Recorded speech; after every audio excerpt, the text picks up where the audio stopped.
Bonjour, je m'appelle Blake Shepard, j'ai 32 ans et je vis à Las Vegas, dans le Nevada, la ville des lumières, des rêves ardents et des échecs cuisants. Je suis l'aîné d'une famille aisée, où le nom de berger est synonyme de succès, d'hôtels luxueux et de casinos éblouissants qui brillent de mille feux. Mais si vous posez la question à n'importe quel membre de ma famille, il vous dira que je suis l'échec. Le mouton noir de la lignée, le fils aîné qui n'a jamais été à la hauteur des attentes. Et croyez-moi, j'ai entendu ces mots suffisamment de fois pour qu'ils soient gravés dans ma mémoire comme une cicatrice incurable. Je suis né dans une immense demeure en périphérie de Las Vegas, où chaque recoin de la maison respirait l'opulence. Mon père, Richard Shepard, est un homme dur au regard perçant et à la voix à faire trembler n'importe qui. Il est le président de Shepard Enterprises, un empire commercial qui possède une chaîne d'hôtels et de casinos à travers le Nevada. Ma mère, Eleanor, est une femme raffinée, toujours vêtue de robes luxueuses et arborant un sourire parfait. Mais au fond de son regard, j'ai toujours senti de la déception à chaque fois qu'elle me regardait. Et puis il y a Preston et Sierra, mes cadets, les trésors de la famille, toujours chéris et dignes de confiance de nos parents. Preston, 28 ans, est un avocat talentueux, au sourire assuré et à l'esprit vif.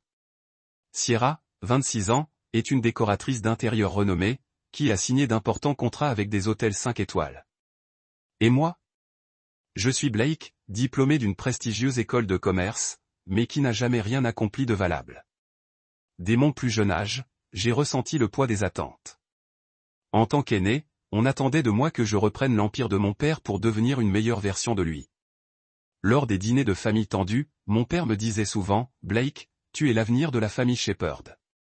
Ne me laisse pas tomber. » Mais chaque fois que j'entendais ces mots, mon cœur se serrait. Je ne voulais pas être l'ombre de mon père. Je voulais créer quelque chose de personnel, une marque unique, quelque chose dont les gens se souviendraient en entendant le nom de Blake Shepard, et pas seulement celui du fils de Richard Shepard. J'ai essayé. J'y suis vraiment parvenu. À l'université, j'étais un étudiant brillant, toujours parmi les premiers de ma classe. Je rêvais de créer ma propre entreprise, indépendamment du nom Shepard. Après avoir obtenu mon diplôme, je me suis lancé dans des startups avec toute la passion de la jeunesse. J'ai d'abord ouvert un petit café dans le centre-ville de Las Vegas, avec l'idée d'associer espace artistique et musique live. J'ai passé des mois à concevoir le menu, à choisir le mobilier et même à peindre les murs moi-même. Mais la boutique n'a tenu que 6 mois avant de fermer ses portes faute de clientèle. J'ai ensuite tenté ma chance avec une application technologique, une plateforme permettant de mettre en relation artistes de rue et touristes. J'y ai investi des milliers de dollars, pour finalement me rendre compte que le marché n'était pas prêt pour mon idée. Ensuite, j'ai créé une boutique de mode haut de gamme où j'espérais donner vie à des créations uniques. Mais une fois de plus, j'ai échoué. Les clients ne venaient pas et j'ai perdu presque toutes mes économies. À chaque échec, j'étais la cible des moqueries de ma famille. Mon père ne le disait jamais ouvertement, mais son regard, froid et déçu, en disait long. Ma mère était plus douce, mais ces mots comme « Blake, pourquoi n'essaies-tu pas de travailler pour l'entreprise de ton père ? Ce serait plus facile », me donnaient l'impression d'être un enfant incapable de voler de ses propres ailes. Preston et Sierra me traitaient encore plus mal. Lors des réunions de famille, Preston se moquait de moi. « Blake, quel est ton prochain projet à succès ? Une boulangerie, peut-être ? » Sierra riait et intervenait. « Ou une société de production cinématographique. Oh, je parie qu'elle fera faillite dans 3 mois. » Il disait ça comme si c'était de simples plaisanteries, mais je savais qu'au fond, il croyait vraiment que j'étais un raté. Je ne les blâme pas entièrement. Je comprends pourquoi ils pensent ainsi. Si Preston et Sierra ont toujours réussi, Preston avec ses procès médiatisés, Sierra avec ses créations saluées par la presse. J'étais juste le frère aîné maladroit, toujours en train d'échouer dans ses grands rêves. Mais cela ne veut pas dire que leurs paroles ne me blessaient pas. Chaque pic, chaque regard méprisant me donnait l'impression d'un coup de couteau qui entaillait encore plus mon estime de moi. Certaines nuits, allongé dans mon petit appartement loué en périphérie, je fixais le plafond, me demandant si j'étais vraiment aussi inutile qu'il le disait. Étais-je né pour servir de toile de fond à la réussite des autres ? Mais au fond, je crois encore pouvoir faire quelque chose de significatif. Je ne veux pas être un simple employé de l'entreprise de mon père vivant dans son ombre. Je veux voler de mes propres ailes et prouver que je ne suis pas l'échec qu'ils pensent que je suis. Je veux qu'ils me regardent et admettent qu'ils avaient tort. Peut-être est-ce de l'arrogance. Peut-être est-ce de l'entêtement. Mais c'est la seule flamme qui me fait avancer, même quand tout semble s'écrouler. Mon appartement est un endroit modeste, loin de l'extravagance de la maison familiale. Il y a une petite chambre, une cuisine exiguë et un vieux canapé d'occasion acheté dans une friperie. Mais c'est là que je me sens libre, où je peux être moi-même sans être comparé à Preston ou Sierra. Je m'assois souvent près de la fenêtre pour admirer les lumières scintillantes de Las Vegas. Je rêve du jour où je créerai quelque chose qui fera tourner les têtes dans cette ville. Mais chaque fois que je commence un nouveau projet, la peur de l'échec s'insinue, me murmurant à l'oreille, « Tu vas encore échouer, Blake. Tu n'es pas assez bon. » J'ai pensé à abandonner. Vraiment. Un jour, après l'échec de mon application informatique, je me suis assis dans mon petit bureau à fixer les chiffres des pertes sur mon écran d'ordinateur, me disant que mes parents avaient peut-être raison. Je devrais peut-être abandonner mes rêves, accepter un emploi dans l'entreprise de mon père et vivre une vie sûre et prévisible. Mais chaque fois que cette pensée s'insinue, une partie de moi hurle de protestation. Je ne veux pas vivre une vie à laquelle je ne crois pas. Je veux m'épanouir seul, aussi difficile soit-il. Ma famille n'a pas toujours été froide. Il y a eu des moments, quand j'étais plus jeune, où j'ai ressenti leur amour. Je me souviens des soirs où mon père m'emmenait voir des matchs de baseball, juste tous les deux, et où il me racontait les débuts de la création de Shepherd Enterprises à partir de rien. Ma mère s'asseyait avec moi pour me lire des contes de fées, me disant que je pouvais devenir tout ce que je voulais. Mais avec l'âge et les échecs qui se sont accumulés, cette chaleur s'est estompée, remplacée par de lourdes attentes et des critiques acerbes. Las Vegas, avec tout son glamour, est un endroit étrange où grandir. Cette ville regorge de gens qui poursuivent des rêves, mais aussi de rêves brisés. J'ai vu des gens venir ici dans l'espoir de changer de vie, pour repartir les mains vides. Je ne veux pas être l'un d'eux. Mais à chaque échec, je me sens me rapprocher de ce destin. Puis vint un jour fatidique où un appel de Jake a tout changé. Jake était un ami que j'avais rencontré après la fac. On n'était pas très proches, on se voyait surtout pour discuter affaires. Jake m'a appelé un après-midi, alors que j'étais assis sur mon canapé usé, les yeux rivés sur une facture d'électricité impayée. Sa voix au téléphone débordait d'excitation, comme s'il venait de trouver une perle rare. « Blake, j'ai quelque chose pour toi », a-t-il dit d'un ton rapide et pressant.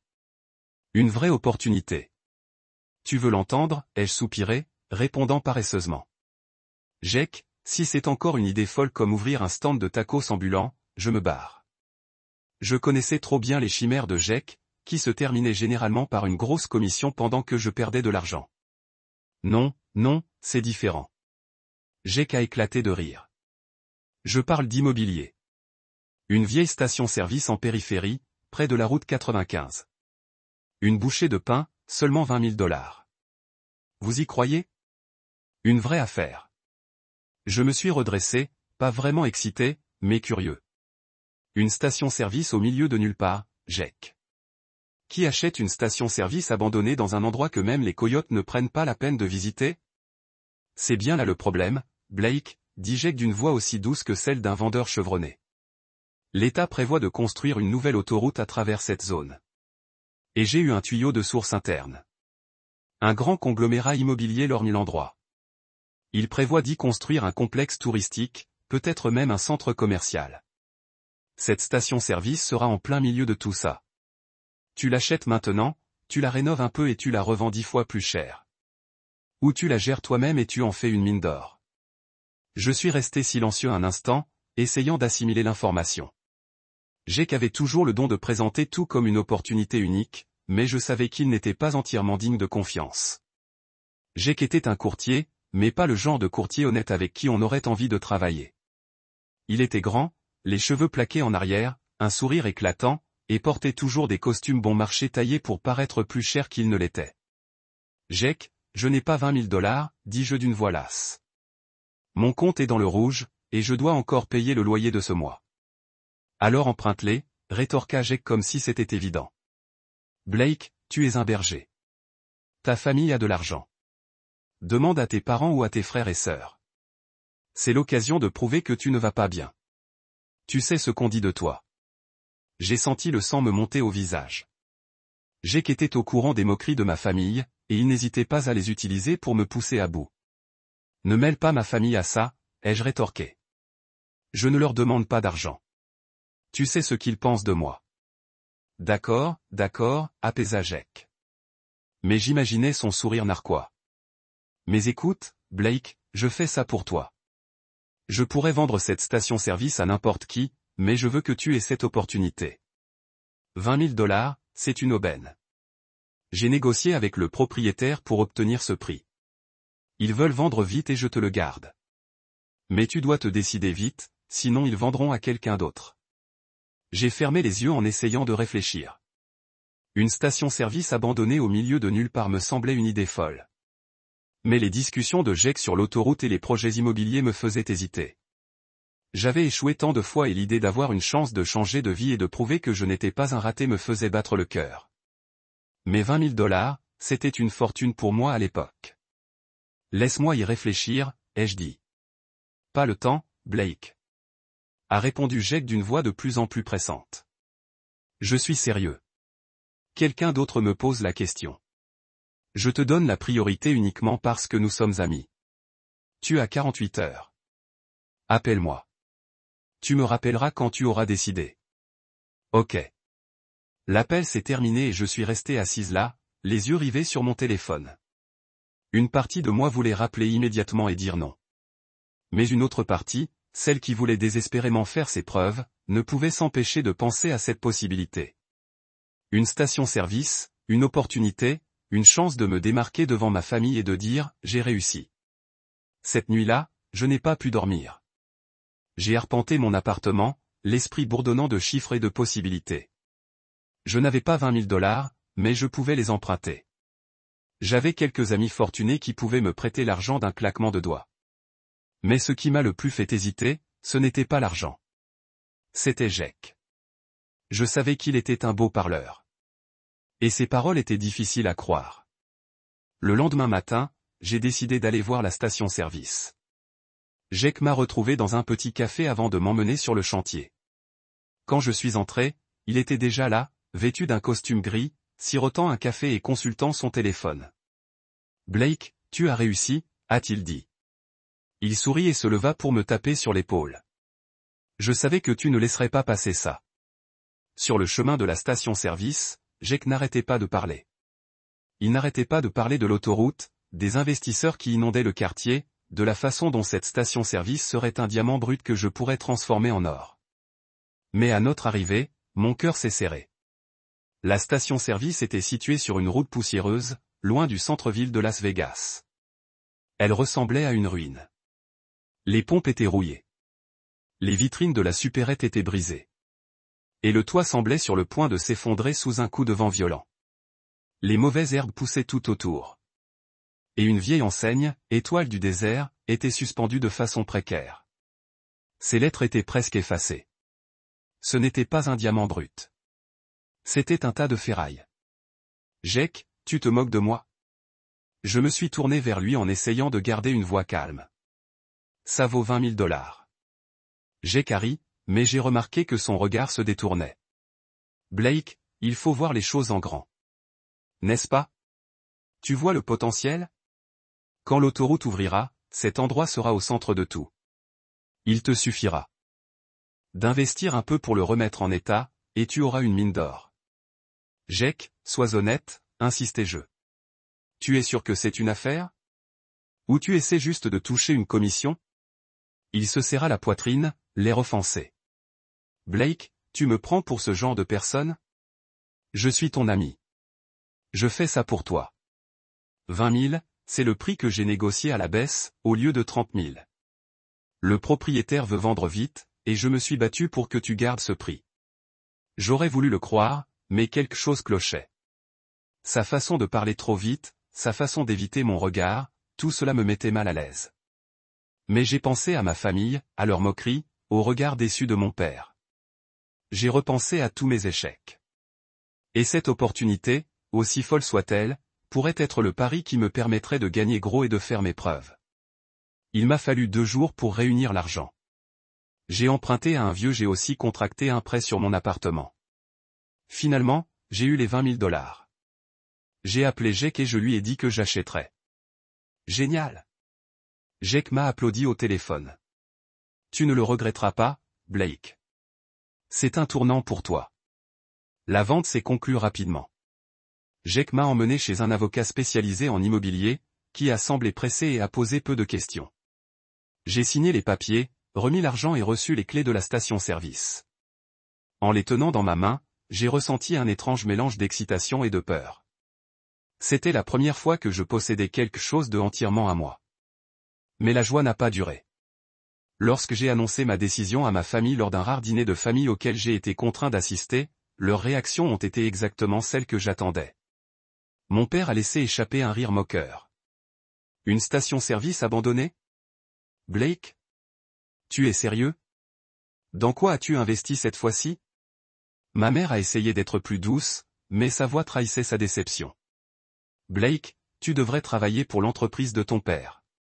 Pourquoi continues-tu à travailler? Tu poursuivais ces idées absurdes? Preston, comme d'habitude, n'a pas laissé passer sa chance. Blake, je parie que cette station-service sera le cimetière de ta carrière. Tu devrais l'appeler le tombeau de Blake.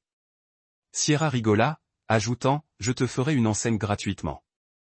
Je restais assise là, serrant ma fourchette et mon couteau, essayant de réprimer ma colère. J'avais envie de crier pour leur prouver que je leur prouverais qu'ils avaient tort. Mais je restais silencieuse, ravalant ma rage, et me dis que j'y arriverais. Quelques jours plus tard, je me rendis à la station-service avec une boîte à outils et une lueur d'espoir. En entrant dans la supérette, une odeur de poussière et de moisi m'envahit. J'observais les étagères vides, les fissures dans les murs, et un doute lancinant commença à m'envahir. J'avais payé $20 000 pour ça. Je commençais à me demander si Jake avait été honnête quant à sa valeur. Des semaines plus tard, je découvris l'amère vérité. Un ami dans l'immobilier me révéla que la station-service était affichée à seulement $3 000. Figé. $3 000 avant que Jake ne m'aide à négocier, avant qu'il ne manipule les chiffres et ne me regarde signer les papiers avec ce sourire faux. Toute la négociation était une imposture. Jake avait multiplié le prix, empochant la différence et abusant de ma confiance. Je me sentais trahi. L'ami que je croyais me soutenir s'est avéré être un escroc. Debout dans la supérette Desert Star, je serrais mon téléphone fort. J'ai composé le numéro de Jake. Il a sonné, puis est tombé directement sur la messagerie. J'ai réessayé plusieurs fois, chaque sonnerie sans réponse comme un couteau qui s'enfonce plus profondément dans ma fierté. Jake n'a pas décroché. Il avait disparu comme un fantôme dans le désert du Nevada, me laissant avec cette épave et le cœur plein de blessures. Je me suis affalé sur une vieille chaise de la supérette, l'esprit en ébullition. L'odeur de poussière et de vieille huile moteur m'a empli les narines, me rappelant que j'étais coincé avec cette station-service. Un tas de ferraille que j'avais payé bien plus cher que sa valeur. Je me suis demandé quelle folie j'avais eu de faire confiance à Jake. Il avait touché mon point faible, mon désir désespéré de faire mes preuves, ma peur du mépris de ma famille. Il savait combien je voulais une chance, et il s'en est servi contre moi. Je repensais aux fois où il riait, me tapait sur l'épaule, m'appelait mon pote. C'était une comédie. Je l'avais laissé me manipuler comme une marionnette, et maintenant j'en payais le prix. Je regardais par la fenêtre brisée, envisageant d'abandonner. Je pourrais vendre cet endroit pour le prix que je pourrais, retourner à Las Vegas et quémander un emploi dans l'entreprise de mon père. Au moins, je n'aurais plus à me soucier de l'argent. Mais j'ai repensé au regard de mon père, au sourire moqueur de Preston, au rire de Sierra. Si j'abandonnais maintenant, ils auraient une raison de se moquer de moi pour toujours. Je n'aurais plus aucune once de dignité. Je me suis relevé, j'ai essuyé la sueur de mon front et j'ai regardé autour de moi. Même si Jake m'avait arnaqué, même si j'avais fait une erreur, je savais que je ne pouvais plus m'arrêter. Desert Star était ma dernière chance, et je devais me battre jusqu'au bout. Les jours qui suivirent furent une série de durs labeurs exténuants. J'ai commencé par nettoyer la supérette, où la poussière et les toiles d'araignée avaient envahi chaque recoin. Les étagères vides, recouvertes d'une épaisse couche de crasse, ressemblaient à des vestiges d'une époque révolue. J'ai apporté un vieux balai, un seau d'eau et des produits de nettoyage bon marché d'un magasin voisin. J'ai frotté les sols, essuyé les vitres cassées restantes et essayé de réparer le toit qui fuyait avec des tôles de fortune. Chaque coup de balai, chaque goutte de sueur qui touchait le sol me semblait une déclaration de guerre contre le doute qui me rongeait. La station-service Desert Star, fidèle à son nom, se dressait seule dans le désert du Nevada. La route 95, qui la longeait, était désolée, seuls quelques camions passaient à toute vitesse, laissant un nuage de poussière dans leur sillage. J'ai commencé à me demander si Jake avait été honnête à propos de l'autoroute. L'idée d'avoir été trompé, non seulement sur le prix, mais aussi sur la qualité. Le potentiel de la terre me faisait froid dans le dos. Mais chaque fois que le doute s'insinuait, je me disais, tu es arrivé jusqu'ici, Blake. On ne peut pas revenir en arrière. Je me suis concentré sur la réparation, petit à petit. Les pompes à essence étaient complètement cassées. Leurs tuyaux étaient rouillés à l'extrême. Je n'avais pas d'argent pour les remplacer, alors j'ai acheté des pièces d'occasion dans une casse du coin et j'ai appris à les réparer grâce à des vidéos en ligne. Je n'avais jamais été mécanicien, mais j'ai vite appris. Certains jours, je travaillais du petit matin jusqu'à minuit, les mains et les bras couverts d'éraflures et d'huile de moteur. Mais je ne m'arrêtais pas. Chaque fois que je parvenais à faire fonctionner quelque chose, qu'une pompe ronronnait à nouveau, qu'une ampoule s'allumait dans le magasin, j'avais l'impression de retrouver un peu de respect pour moi-même. Puis, un après-midi, alors que je luttais contre une fuite d'eau sous le plancher du magasin, tout a basculé. Cette canalisation me rendait fou depuis une semaine. L'eau s'infiltrait sans cesse, inondant un coin du plancher, et je n'avais pas les moyens d'appeler un plombier. J'ai décidé de m'en occuper moi-même, malgré mes connaissances en plomberie. Armé d'une clé à molette et d'une petite pelle, je me suis lancé. Je creusais le sol. Le vieux béton fissuré était difficile à briser, et j'ai dû employer toute ma force pour le démolir. La sueur ruisselait sur mon visage. La poussière collait à mes vêtements, mais je ne m'arrêtais pas. Il fallait que je répare ce satané tuyau, sinon le magasin se transformerait en marécage. Après des heures de creusement, j'ai entendu un bruit étrange.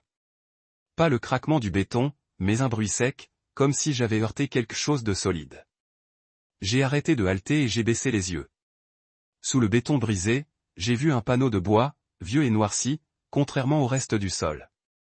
On aurait dit une petite trappe encastrée dans les fondations. Mon cœur s'est emballé. Que était-ce que c'était?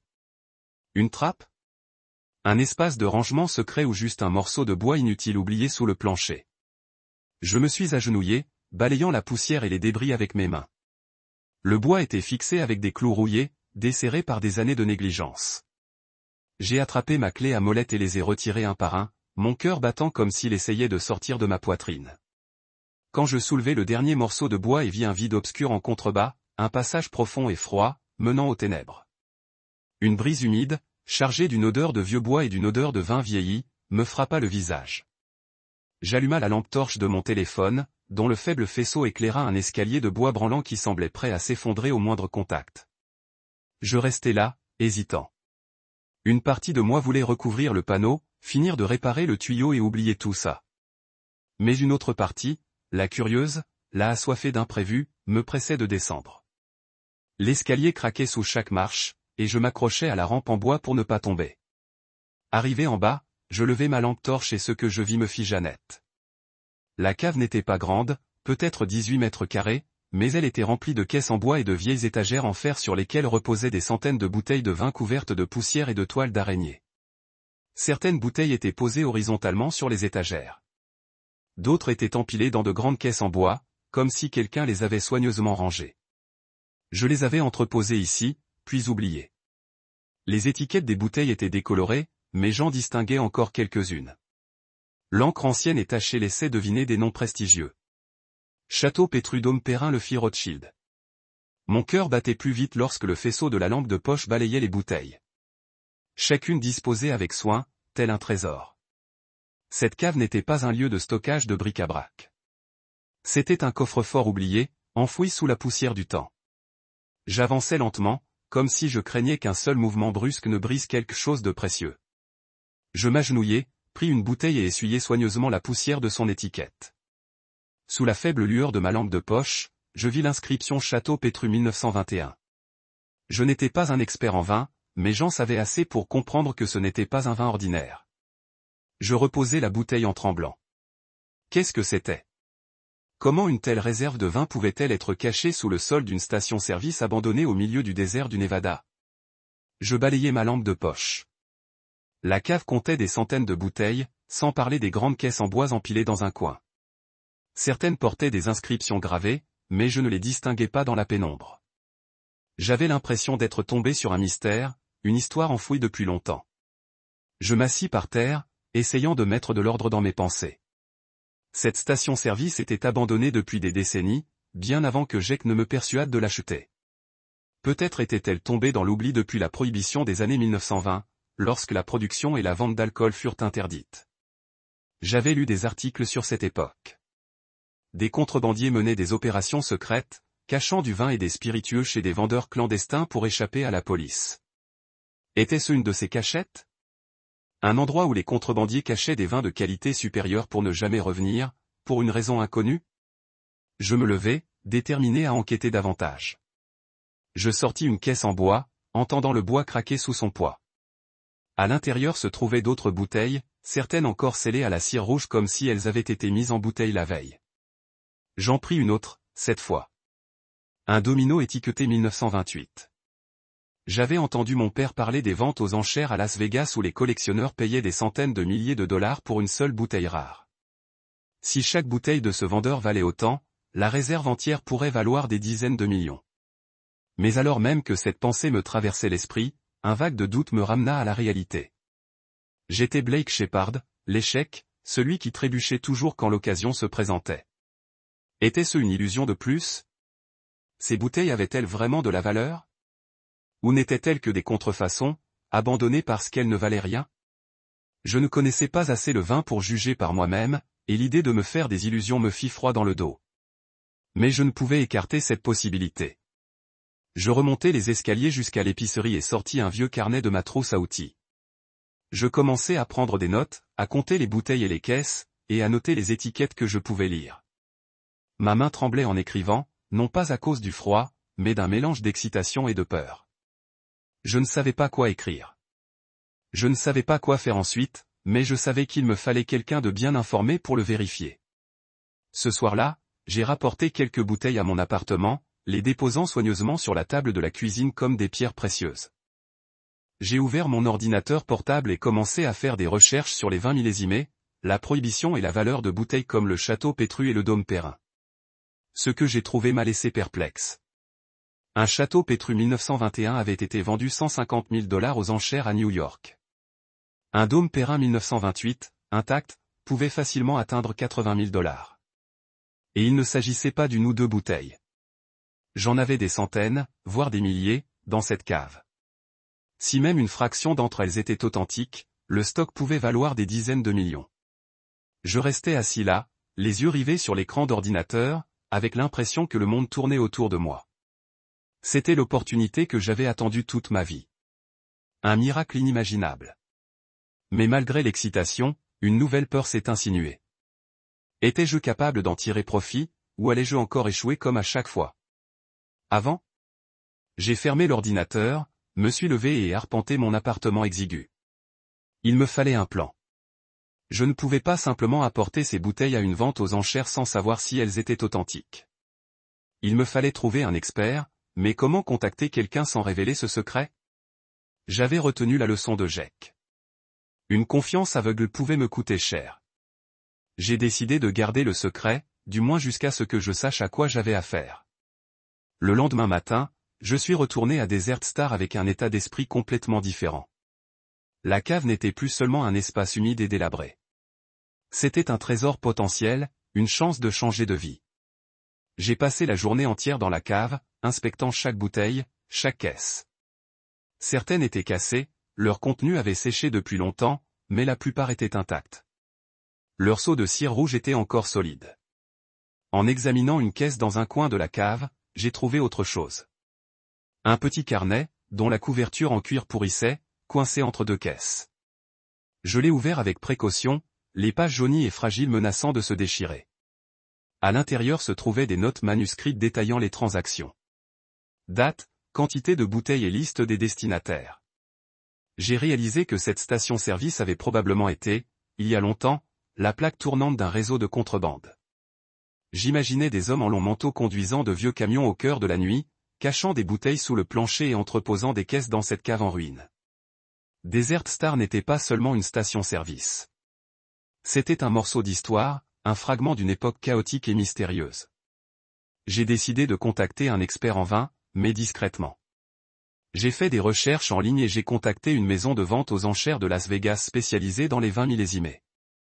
Je n'ai pas révélé de détails, me contentant de dire que je possédais quelques vieilles bouteilles et que je souhaitais les faire expertiser.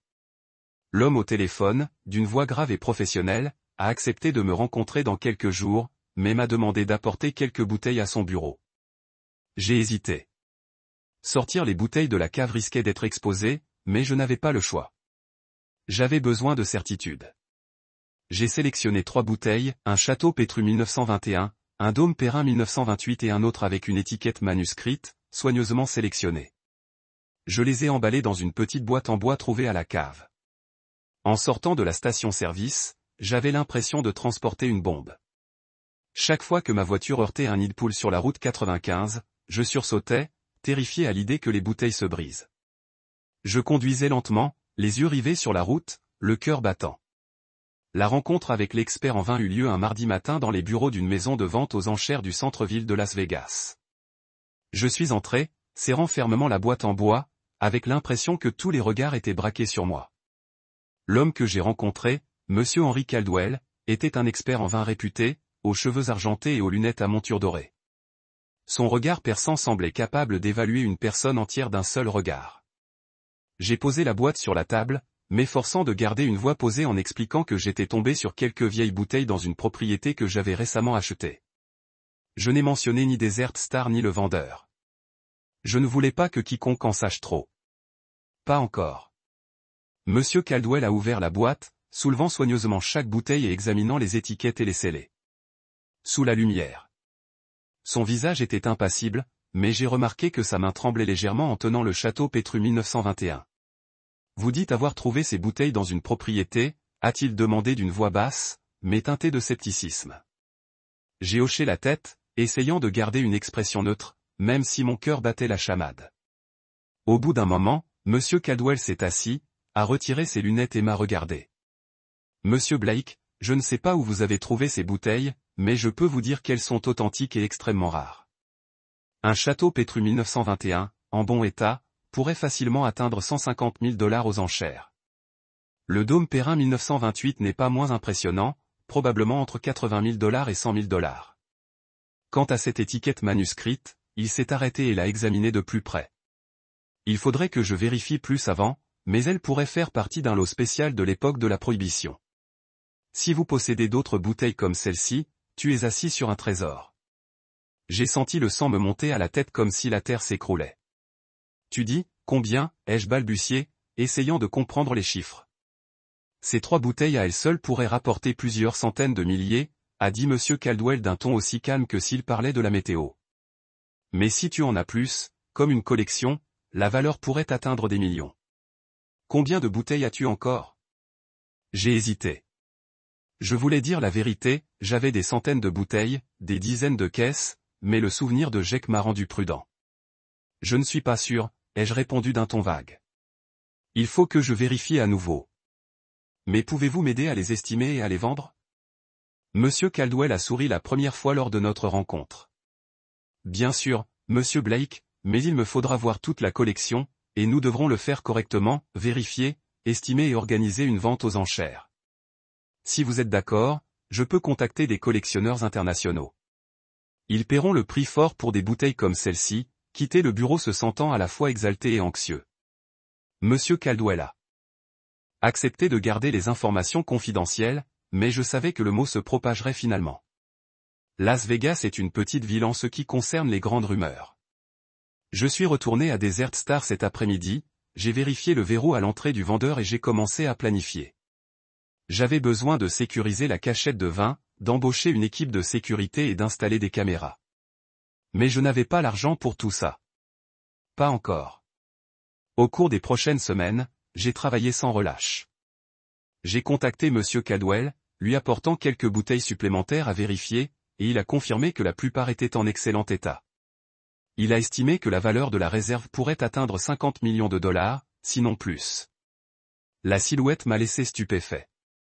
Moi, Blake Shepard, celui que ma famille a appelé la honte de la lignée, était assis sur un trésor qui pourrait changer toute ma vie. J'ai décidé de commencer avec une petite vente aux enchères, vendant seulement 10 bouteilles pour tester le marché et collecter des fonds initiaux. Monsieur Caldwell a organisé la vente aux enchères dans un luxueux hôtel de Las Vegas, invitant un groupe sélectionné de riches collectionneurs du monde entier.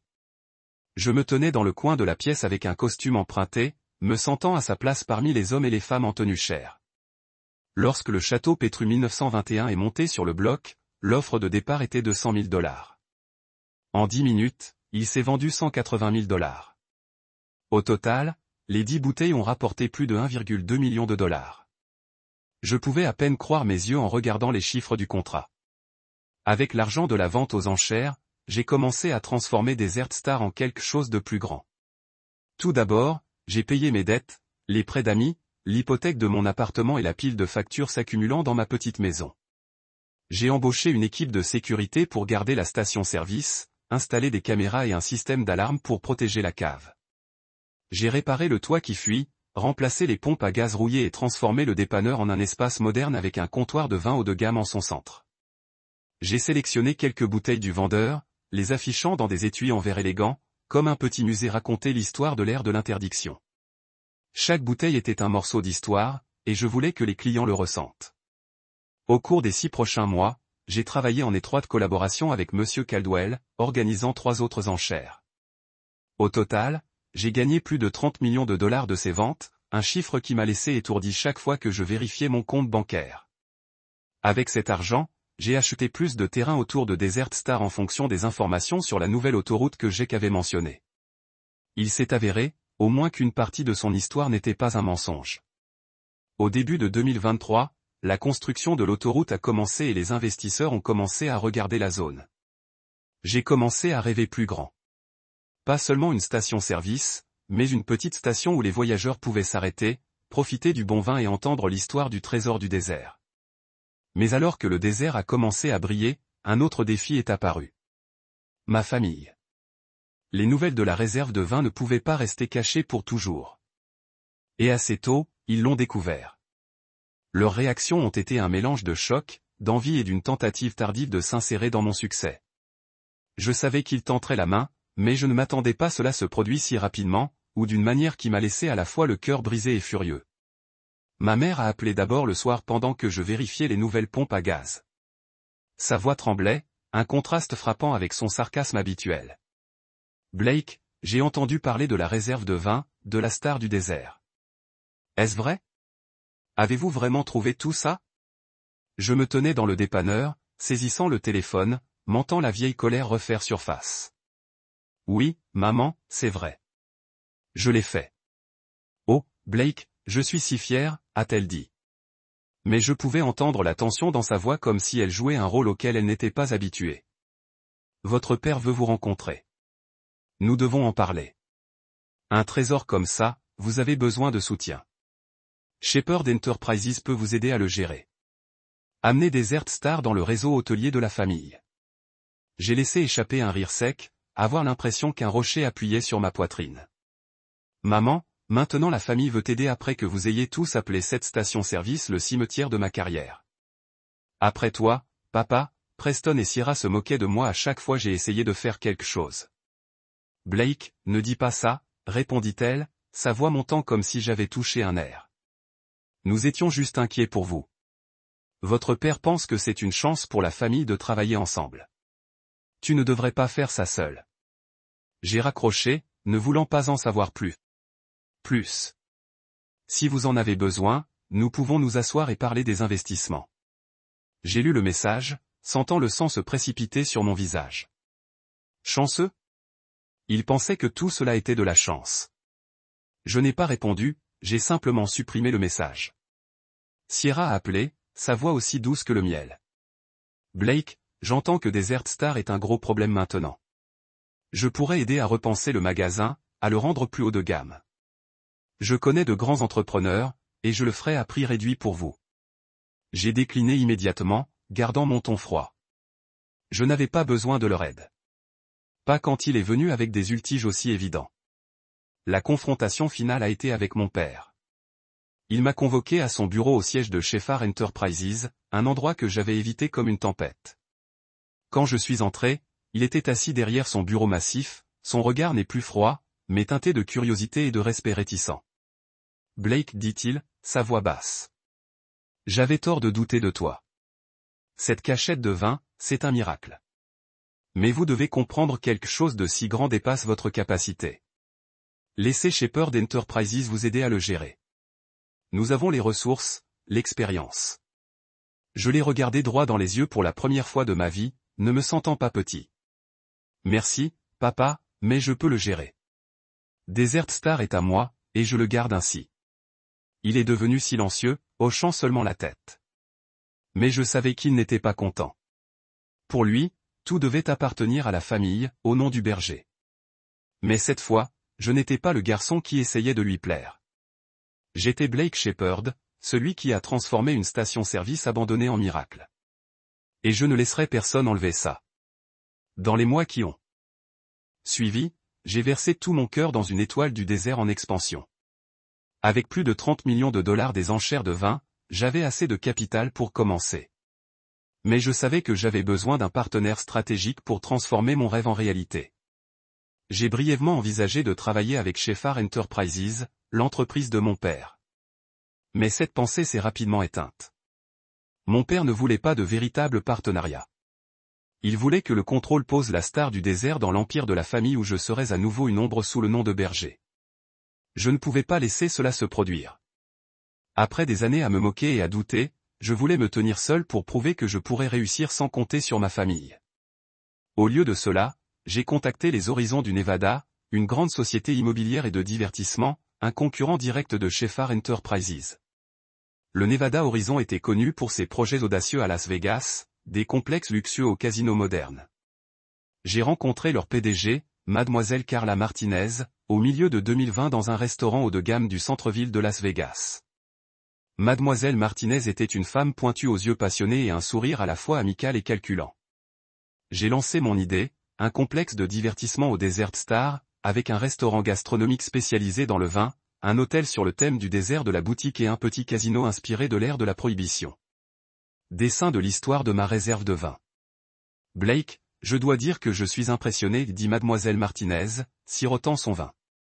Votre histoire, d'une station-service abandonnée à un trésor de plusieurs millions de dollars, est quelque chose que les clients adoreront, et l'emplacement des stars du désert directement sur la nouvelle autoroute est une opportunité en or. Nous voulons nous associer à vous, mais vous êtes sûr que vous voulez emprunter ce chemin? J'entends votre père n'a pas été content lorsque vous avez refusé des entreprises Shepherd. Je suis en train de me soucier. Construisez-le à ma façon. Prouvant que j'étais plus que l'échec de la famille Shepherd. 2024, le complexe du désert des divertissements Star a officiellement ouvert ses portes. La cérémonie était éblouissante avec des centaines d'invités, des journalistes aux collectionneurs de vins et aux touristes. Le restaurant nommé Vintage Haven a servi des plats gastronomiques associés à des vins modernes, mais sa pièce maîtresse était un compteur d'affichage présentant quelques bouteilles de mon trésor. Logés dans des étuis en verre comme des bijoux précieux.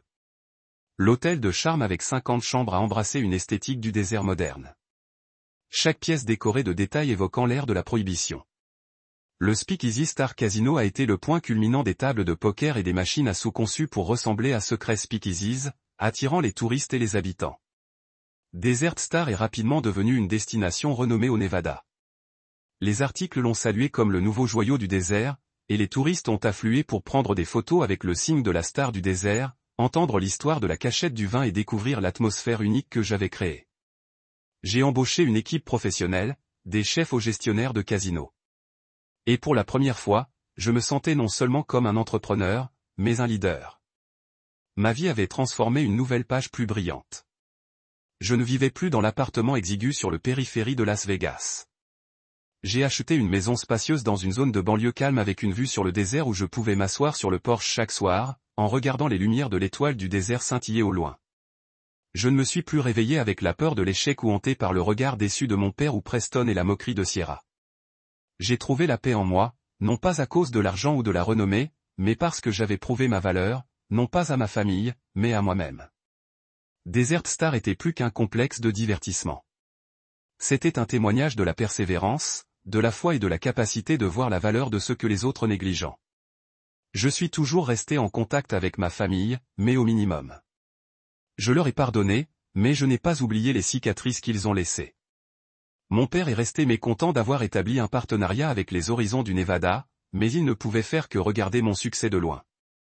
Et moi, Blake Shepard, n'étais plus l'échec de la famille. C'est moi qui ai transformé une station-service abandonnée en icône.